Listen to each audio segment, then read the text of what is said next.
जीवन के अंधेरे को समाप्त करने का पथ। मानवीय जीवन प्रकृति के 3 गुणों सत, रज एवं तम के संतुलन से ही नियमित एवं नियंत्रित होता है।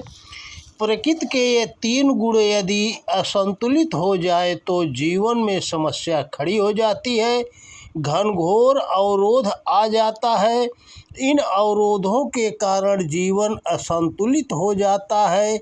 इस असंतुलन से हमारा जीवन एवं अस्तित्व खतरे में पड़ जाता है। जीवन का सारा ढांचा चरमराने लगता है। इसीलिए यदि इन गुणों में संतुलन पैदा किया जाता है तो इन गुणों को क्रमशः पार करते हुए हम अपने वास्तविक स्वरूप में प्रतिष्ठित हो सकते हैं।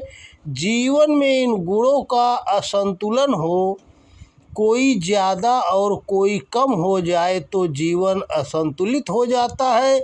यह स्थिति ठीक वैसी ही है जैसे शरीर में जैव रसायन होते हैं। ये होते हैं और इनका होना ठीक है।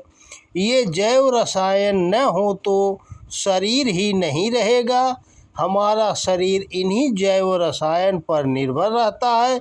साथ ही इनमें यदि कोई असंतुलित हो जाए तो शरीर बीमार हो जाता है।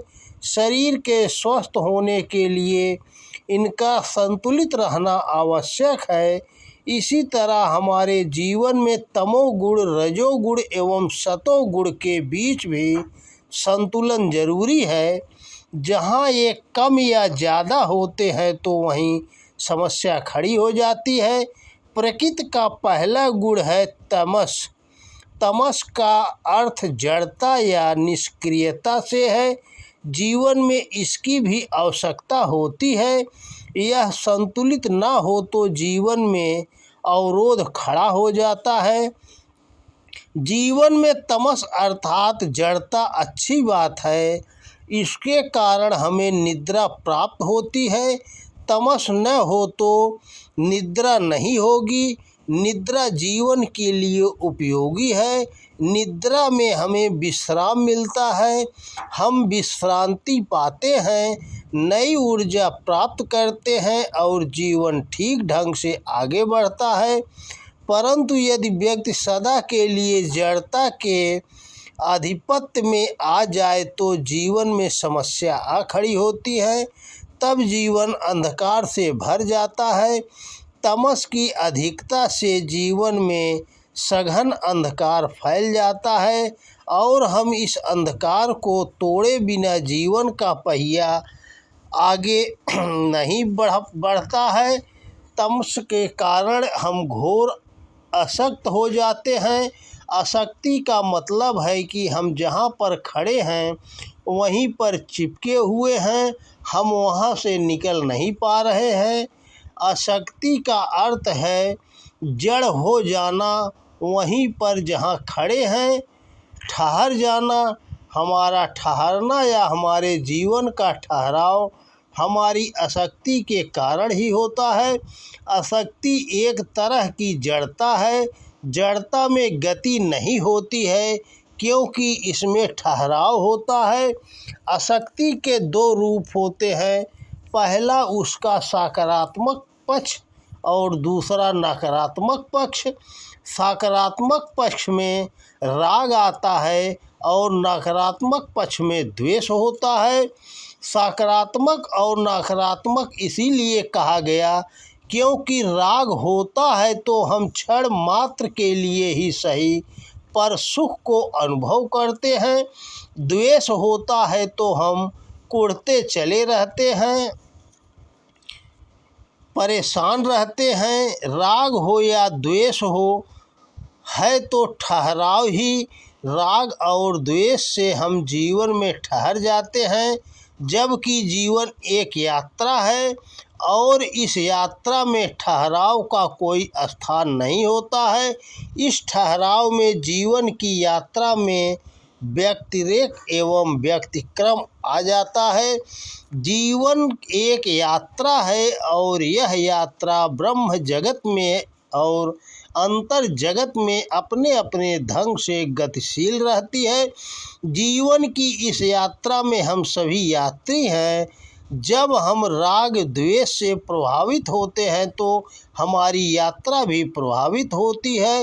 राग द्वेष के वशीभूत होकर हम ब्रह्म जगत में तो चलते रहते हैं, परंतु अंतर जगत में ठहर जाते हैं। अंतर जगत में हम रुक जाते हैं, हमारी गति स्थिर हो जाती है। यह ठहराव तब तक बना रहता है जब तक आसक्ति की डोर से हमें बंधे रहते हैं। आसक्ति की डोर ऐसी होती है कि वह हमें सभी ओर से बांध देती है।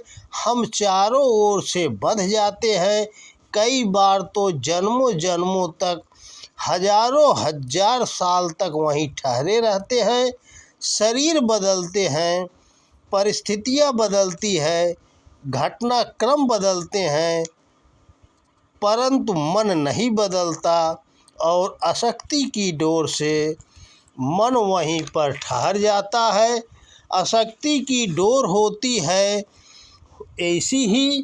कोई व्यक्ति हमारे बीच से चला जाता है, उसकी मृत्यु हो जाती है तो वह अपने साथ वो भाव लेकर जाता है जिस मनोभूमि के साथ वह जाता है। जो संस्कार की डोर लेकर जाता है, जो कर्म समूह व कर्म का परिपाक लेकर जाता है, वह उसे बार बार खींचते रहते हैं। संस्कारों की डोर इसे बारंबार खींचती रहती है।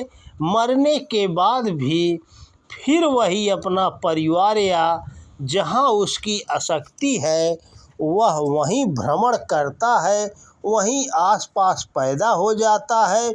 वह व्यक्ति इस आसक्ति की डोर से खींचता रहता है और इसीलिए आसक्ति उसके अंदर स्थिरता एवं सहजता पैदा नहीं होने देती। आसक्ति उसके मन को शांत नहीं होने देती। आसक्ति उसे विवश करती रहती है।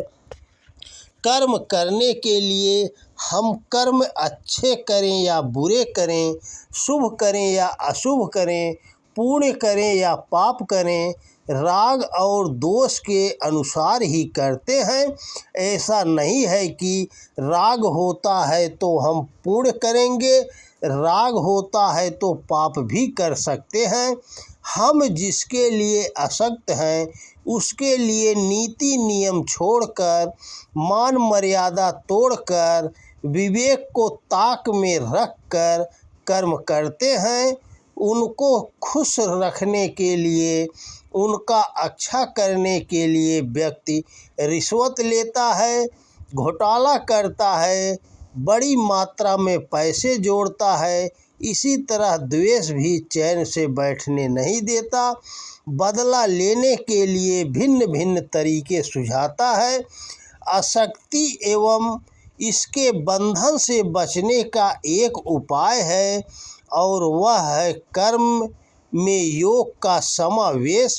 कर्म के साथ ध्यान जोड़कर, कर्म के साथ प्रार्थना जोड़कर, कर्म के साथ भक्ति जोड़कर कर्म की दिशा मोड़ी जा सकती है।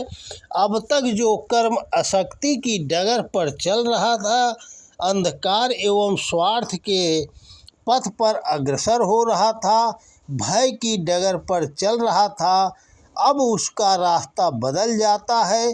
कर्म को ईश्वर की ओर उन्मुख कर देने से जीवन दिशा बदल जाती है। यही कर्मयोग है। जो कर्मयोग करता है उसे कर्मयोगी कहते हैं। कर्मयोगी परिस्थितियों के त्याग पर विश्वास नहीं करता है, परिस्थितियों से पलायन नहीं करता है, परिस्थिति के परिवर्तन पर विश्वास नहीं करता है, बल्कि कर्मयोगी मन स्थिति के परिवर्तन पर अटूट विश्वास रखता है। वह मानसिकता के परिवर्तन पर आस्था रखता है। वह अपना मन बदल लेता है। कर्मयोग के लिए क्या करना है यह महत्वपूर्ण नहीं है, महत्वपूर्ण है क्या सोचना है। कर्मयोग के आचरण के लिए परिस्थितियों से पलायन आवश्यक नहीं है, बल्कि मन स्थिति में परिवर्तन आवश्यक है। जो मानसिकता आसक्ति की डोर से बंधी हुई है, अहंकार के पथ पर बढ़ रही थी, लोभ मोह एवं भय से बंधी हुई थी, अब उसे इन सब चीज़ों से मुक्त करना है। जो मन भयातुर था, अब उसे भय से मुक्त करना है। जिस मानसिकता में भय था, उसे बदलना है। यही कर्म योग है। इसीलिए भगवान श्री कृष्ण गीता में कहते हैं, योगस्थ कुरु कर्माणि संगम त्यक्त्वा धनंजय सिद्धि सिद्धियो समोह भूत्वा समत्व योग उच्यते। कर्म तो करो, परंतु कर्म से भागने की जरूरत नहीं है, निराश एवं हताश होने की जरूरत नहीं है, अवसाद में डूबने की आवश्यकता नहीं है, बल्कि दृढ़ मानसिकता के साथ परिस्थितियों का सामना करने की जरूरत है। यह ठीक है कि परिस्थितियां प्रताड़ना देती हैं, कष्ट देती हैं, परंतु इनमें भावना इसका समाधान नहीं है। परिस्थितियां किसे प्रताड़ना नहीं देती हैं। भगवान विष्णु के अवतार श्री राम ने भी प्रताड़ना पाई। इस युग के महानायक स्वामी विवेकानंद से लेकर परम पूज्य गुरुदेव तक को अनेक प्रताड़नाओं का सामना करना पड़ा, परंतु ये सभी इन सब के बावजूद मन स्थिति से प्रताड़ित नहीं हुए। इनकी मन स्थिति में सदा संतुलन बना रहा। मन स्थिति में संतुलन ही योग है, मन की स्थिरता ही योग है, मन की शांति ही योग है। हम जहाँ भी अटके हुए हैं, तमोगुण की अधिकता के कारण हमारी आसक्ति, अहंकार एवं स्वार्थ जहाँ भी अटके हुए हैं, जहाँ कहीं भी भटकाव है, उसे छोड़कर कर्म करने की आवश्यकता है। यही कर्म योग है। कर्म योग से जड़ता टूट जाती है, तमस रूपी अंधकार छट जाता है। कर्म योग से रुकी हुई यात्रा फिर से चल पड़ेगी, अवरुद्ध अंतर यात्रा फिर बढ़ चलेगी। कर्म योग से जीवन का अंधकार तिरोहित होता है और प्रकाश बढ़ता है। कर्म योग ऐसी अद्भुत प्रक्रिया है जहाँ सक्रियता और स्थिरता एक साथ होती है। कर्म से बाहर गति होती है, सक्रियता होती है और अंदर मन स्थिर होता है। अतः वह जीवन में कर्म करना चाहिए और मन से शांत एवं स्थिर बने रहना चाहिए। यही कर्म योग का अभ्यास है। तो दोस्तों नमस्कार। वीडियो पसंद आए तो ज़्यादा से ज़्यादा शेयर करें। जय श्री कृष्णा। राधे राधे।